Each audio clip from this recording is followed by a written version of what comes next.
Brothers and sisters, lean in for just a moment. Let me take you to a morning that the world will never forget.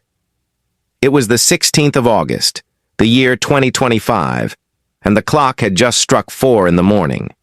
The air was heavy, the night still deep, but destiny was already awake. Along the quiet border of Burkina Faso and Togo, something was moving. 57 trucks creeping like shadows, heavy with secrets too dark for the light of day. And then, in that very hour, history shifted. This is not just another report, not just another headline. No, beloved, this is a story of betrayal and courage, of weapons meant to tear down a nation, and of a people rising to stand tall. This is a story of how a leader refused to bow, how a nation refused to sleep, and how Africa herself declared, "We are awake." And before we walk deeper into this journey, let me say this. If you believe that truth must be told in our own voice, then subscribe now. Stay with us, for what you are about to hear is not merely news, it is revelation. It was deep in the night, the kind of silence that only the borderlands know. The world slept, but danger did not. Along the Canary region near the line that divides Burkina Faso and Togo, the earth trembled beneath the weight of something hidden. A convoy, 57 trucks long, slid across the road, engines low, headlights dimmed, like a serpent crawling through the night. But beloved, you and I both know, the dark may cover, but the truth cannot stay buried forever. Captain Musa Traoré, a soldier not only of rank but of conscience, stood his post that night. His eyes caught the movement, and his spirit caught the unease.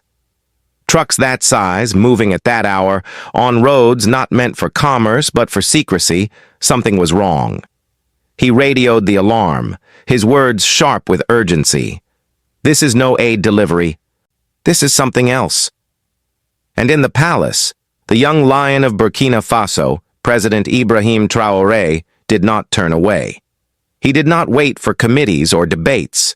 He lifted the phone, called upon General Ibrahim Zerbo of the Special Forces, and spoke with clarity. "Intercept that convoy. Be careful, but be swift. This may not just be smuggling, it may be war." The orders fell like fire, and the men moved like shadows themselves. Special Forces set their ambush, drones circled above, and helicopters hovered in silence. And then, at the appointed hour, 4 o'clock in the morning, the trap was sprung. The road ahead of the convoy was blocked. Soldiers rose from the darkness, and the serpent found itself caught. Drivers tried to scatter, engines roared in panic, but within minutes, the entire line of trucks was surrounded, their flight turned into futility. One by one, the doors swung open. One by one, the soldiers looked inside, and what they found froze even the bravest hearts. Beneath sacks marked as aid, beneath boxes stamped as relief supplies, there lay the cold steel of death. AK-47 rifles stacked in rows, M16s gleaming in the dim light, rocket launchers heavy with menace, grenades packed like seeds of destruction, and crates upon crates of ammunition. Millions of rounds, enough to keep the drums of war beating for years. Beloved, let me pause and let that sink in. This was not contraband to sell in the shadows. This was not the work of common criminals. No, this was an arsenal, a full-scale armory rolling across the border in the dead of night. Enough weapons, the soldiers would later say, to arm an entire army. Enough to turn a land of villages and fields into a battlefield drenched with blood. When Captain Traoré called the president, his voice carried both shock and fear. "Mr. President, you will not believe this. These trucks are packed with the fire of war." And President Traoré, steady and unbroken, replied, "Secure everything. Do not lose a single bullet, and make those drivers talk. Someone is preparing for war in Burkina Faso, and we must know who." By the rising of the sun, the scale of the seizure began to dawn upon the people. 57 trucks, each one loaded not with food for the hungry or medicine for the sick, but with instruments of death. The inventory would later reveal staggering numbers: 25,000 AK-47s, 10,000 M16s, 70,000 hand grenades, 2,500 rocket launchers, 400 anti-aircraft missiles, 50 tons of explosives, and more than 13 million rounds of ammunition. The value, $700 million. $700 million, my brothers and sisters. Ask yourself, what farmer in Burkina Faso could pay such a sum? What merchant could afford such cargo? No, this was bigger than commerce. This was power. This was politics. This was an empire moving in the dark. The people, hearing the first whispers of what had been stopped, trembled. Mothers thought of their sons, fathers of their daughters. Elders shook their heads, asking, if this fire had reached our soil, what would have been left of our nation? The silence of the night had almost become the silence of the grave. But hear me well, it did not succeed, for a watchful captain saw, and a president acted. History turned because men refused to look away, and yet this was only the beginning, for the trucks were just the surface. The question that rose like smoke in the air was this: who sent them? Who funded them? Who thought they could set Burkina Faso ablaze without the world knowing? And as investigators pressed deeper, as drivers began to talk under the weight of truth, the answers that emerged would shake not just the nation, but the entire world. The convoy had been seized, the weapons laid bare, but brothers and sisters, the real battle had only begun. For a weapon can be counted, a truck can be seized, but the spirit of conspiracy hides deeper. And so the president ordered, make them talk, trace the money. The weapons are only the smoke. Let us find the fire. The first driver to break was Marc-Antoine Zongo. He shook like a leaf in the wind as he spoke. They told us we were hauling machine parts. They told us these crates were for farming equipment. We were to deliver them to a warehouse in Togo, and from there, they would be shipped overseas. But the investigators pressed, and the lies began to crack. One by one, the drivers admitted that they did not know what they carried. They were pawns, expendable hands steering the convoy of shadows. Yet behind them, hidden in boardrooms and foreign embassies, were the minds that planned, the hands that paid, the tongues that whispered betrayal. Soon the investigation unearthed a name that thundered through the corridors of power. Francois Bongo, a wealthy businessman with friends in high places. At first he denied, at first he resisted, but pressure, like water upon stone, broke him. And when he spoke, the room fell silent. This was no smuggling, he whispered. This was no bandits' work. This was Operation Restored Democracy. We were promised support from foreign powers. Our goal was clear: overthrow President Traoré and install a government loyal to the West. Beloved, let those words settle in your heart. This was not only about guns and grenades. This was about power, puppets, and the strings pulled from afar. Bongo revealed the blueprint of betrayal: stage terrorist attacks to spread fear, fan the flames of opposition protests, use traitors within the army to seize control. And behind it all, foreign nations nodding in approval, their envoys smiling in secret, their hands feeding the plot with $700 million of blood money. President Traoré, hearing the confession, leaned forward and asked the question every citizen's soul was already crying. Which foreign powers? Bongo trembled. His voice quivered as he spoke. The meetings were held in Accra. Some delegates came from Abidjan. The instructions came from Paris, and the green light from Washington. The silence that followed was heavier than any bomb. In that moment, the masks slipped, and the shadows revealed their faces. But President Traoré did not hide this truth in secret chambers. No, he brought it before the world. He called a press conference, and behind him stood the towering mountain of seized weapons. Cameras flashed, journalists gasped, and millions watched as he spoke. My fellow Burkinabe, and to the nations watching beyond our borders, 3 days ago, we intercepted the largest weapons smuggling operation in our history. But understand, this was not mere smuggling. This was a coordinated plan to destroy our country, to divide our people, to make us slaves once again. And here is the proof. He lifted the documents. He held the confessions. His voice rose like a tide. Imperial powers still believe they can shape Africa's destiny, but we are no longer asleep. We are awake, and we will not kneel. The room erupted with questions. CNN asked, "Which countries are behind this?" The BBC demanded, "Who are the masterminds?" Al Jazeera pressed, "What does this mean for Africa's stability?" And the president, steady as a rock, answered without flinching, "The weapons came from NATO countries. 17 individuals have been arrested. Among them, former ministers and generals. Informants are speaking. The truth will be revealed in full. And this, let it be known, is not an attack on Burkina Faso alone. It is an attack on all of Africa, but we are ready. We are united." And oh, how the world reacted. Western capitals bristled, their officials demanding the release of foreign nationals arrested in Ouagadougou. Some threatened sanctions, some whispered threats. But from Moscow came words of support. Burkina Faso has the right to defend itself. From Beijing came an offer. We will provide security equipment. From Ankara came solidarity. Africa's security is our security. And from Caracas, President Nicolas Maduro declared, Traoré is today's Simón Bolívar, a hero against imperialism. Brothers and sisters, can you feel the weight of this moment? The world split in two, those who sought to chain Africa once more and those who cheered her rising. Yet within Burkina Faso, the truth struck deeper.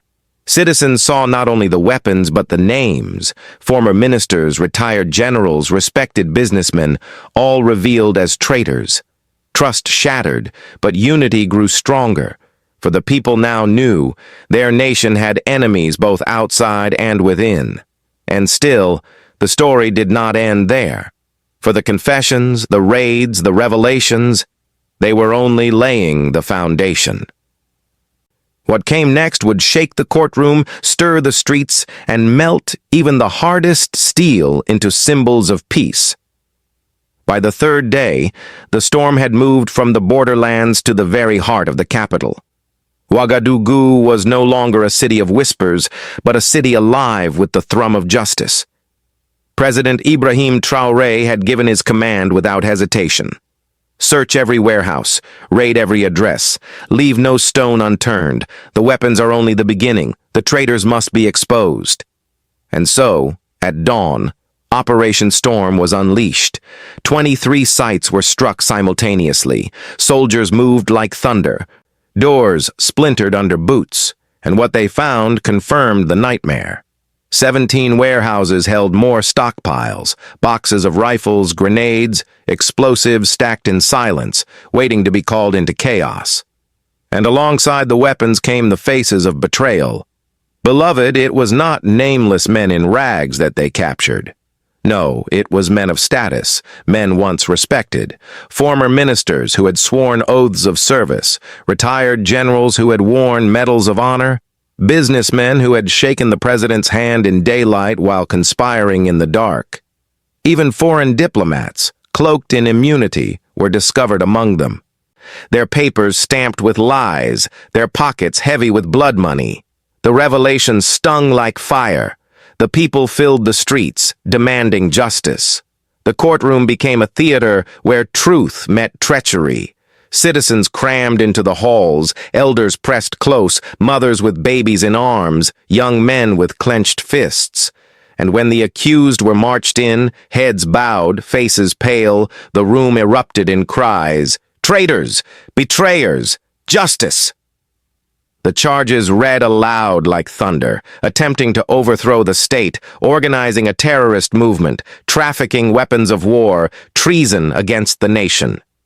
Evidence poured forth, bank transfers, recorded conversations, intercepted emails, confessions played on screens for all to see. The weight of proof was so heavy even the defense faltered. But let me tell you, brothers and sisters, this was not only a trial of men, this was a trial of history. For too long, the story of Africa had been written by others, by colonial powers, by corporations, by puppets in fine suits. Yet here, in that courtroom, Burkina Faso stood tall and declared, "No more."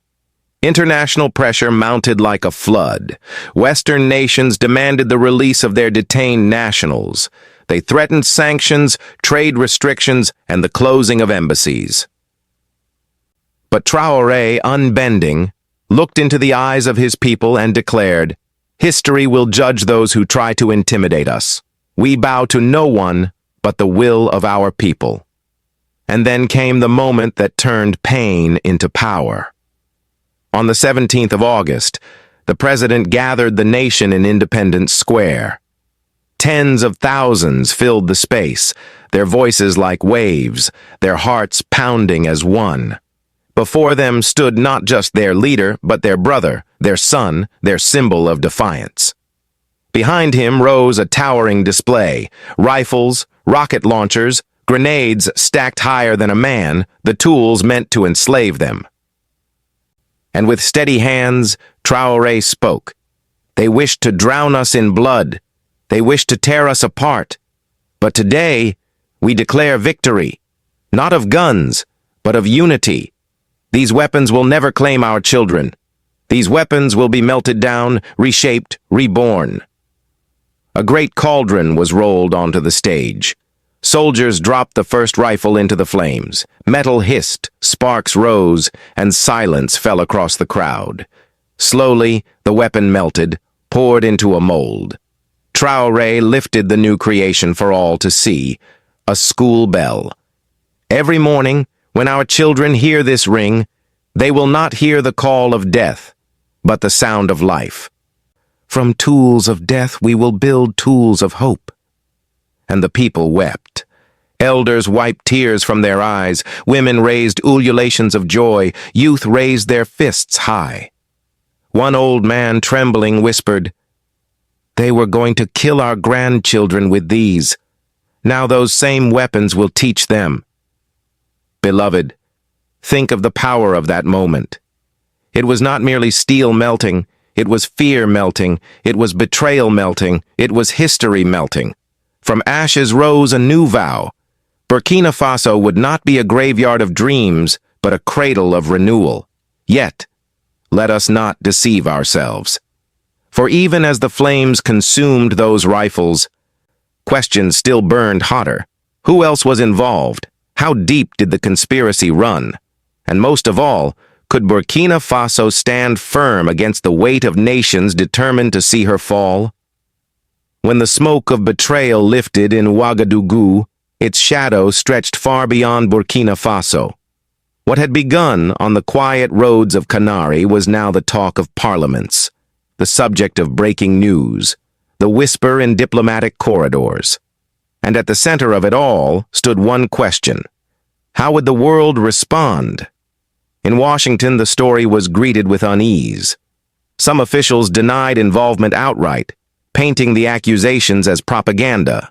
Others, behind closed doors, admitted what many already suspected, that in the grand chessboard of global politics, Africa had too often been treated as a piece to be moved, not as a player in her own right.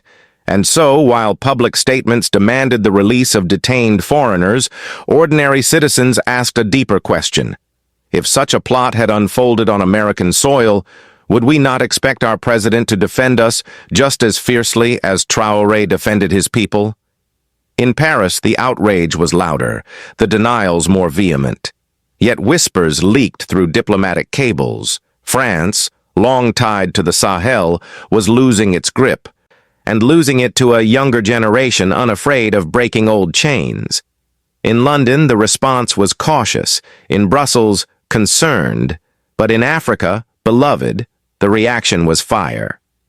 From Bamako to Conakry, from Niamey to Lomé, leaders declared that Burkina Faso's victory was their victory. Traoré's defiance stirred something ancient, something powerful. Citizens in neighboring nations marched with signs proclaiming, "Africa is awake." Commentators compared him to Sankara, Nkrumah, Lumumba, the voices of a continent once silenced, now rising again. And beyond Africa, new alliances were forming. Moscow spoke of sovereignty, Beijing of partnership, Ankara of solidarity. In Tehran and Caracas, leaders praised Traoré as a brother in resistance. The world was no longer one voice. It was a chorus of division. One side clung to the old order of control. The other cheered the dawn of independence. But hear me, my brothers and sisters. This was more than politics. It was a mirror held up to the world. The events in Burkina Faso forced nations to ask themselves, do we truly believe in democracy, or only in the kind that serves our interests? Do we respect the sovereignty of others, or only when it is convenient to us? And yet, amid the debates and denials, one truth rang louder than all others. The courage of a small nation had shaken giants. For in standing firm, Burkina Faso had declared not only to America, not only to Europe, but to the whole world, Africa is no longer a pawn. Africa is a player. But let us not be deceived. The road ahead was not yet safe, the storm not yet stilled. For every ally that stood beside Burkina Faso, an adversary still plotted in silence. Brothers and sisters, after the weapons were seized, after the traitors were named, after the truth was unveiled before the world, one question lingered like smoke after a fire. What comes next? For President Ibrahim Traoré knew that a victory of the moment is not enough. A nation cannot survive only by stopping bullets. It must also build futures. And so he stood before his people and declared a promise. These weapons of death shall become the tools of life. We will melt them down. We will sell their steel. And with that we will build 100 schools, 50 clinics, and 1,000 kilometers of irrigation canals. Our children will hold pencils instead of guns. Our mothers will carry hope instead of grief. Our elders will see peace instead of war. The crowd roared, but more than applause, there was belief. For the people had seen with their own eyes the transformation. The rifle dropped into the flames, the bell lifted out. It was not a symbol only, it was a covenant. And beyond Burkina Faso, the vision began to spread. In Mali, in Niger, in Guinea, voices rose, if they can stand, so can we. Commentators spoke of a new Sahel, no longer the battlefield of empires, but the birthplace of renewal. Some even called it the dawn of a second independence. Not from colonial flags, but from hidden hands pulling invisible strings. Yet let us speak plain. The enemies of this vision have not disappeared. Plots may be foiled, but ambition does not sleep. The same networks that smuggled weapons may try again. The same powers that funded coups may whisper again. That is the burden of freedom. It must be guarded, not once, but always. And so the question for Burkina Faso, and indeed for all Africa, is this. Will unity hold when pressure mounts again? Will leaders stand together when temptation comes cloaked in money and promises? Or will betrayal find new hosts in the hearts of the ambitious? Beloved, the road ahead is not lined with roses. It is steep, it is narrow, it is filled with trials. But hear this truth. Every nation that ever rose had to walk this same road. America walked it in her revolution, Haiti in her uprising, Ghana in her independence, South Africa in her long walk to freedom. And now, Burkina Faso walks it too. Yes, the night is dark, but the dawn is real. For the world has seen a young president refuse to bow, a people refuse to break, and a continent refuses to be silent. That is the light on the horizon, and that is the road ahead. And yet, my brothers and sisters, let us pause with a question that hangs heavy. Is this victory the end of the plot, or merely the beginning of a greater struggle still to come? Brothers and sisters, we have walked together through a night of shadows and a dawn of hope. We saw the 57 trucks moving in silence, their bellies filled with death. We watched as brave soldiers unmasked the serpent, as confessions pulled back the curtain, as the names of traitors echoed across the land. We stood in the courtroom where justice thundered, and we gathered in the square where steel was melted and transformed into a bell of peace. This story is not just the news of one nation, it is the testimony of a continent. It is the voice of Burkina Faso saying to the world, "We will not kneel. We will not be puppets. We will shape our destiny." And it is a voice that other nations now hear in their hearts. From Mali to Niger, from Guinea to Ghana, Africa is stirring. Yet, let us not deceive ourselves. The enemies of independence are not gone. The powers that plotted once may plot again. But the difference now is this: the people are awake, and a generation has been marked by fire.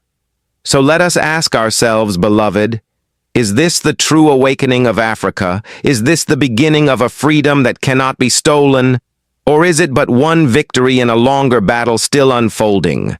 And to you, dear viewers, I say, this story does not end here. You are part of it.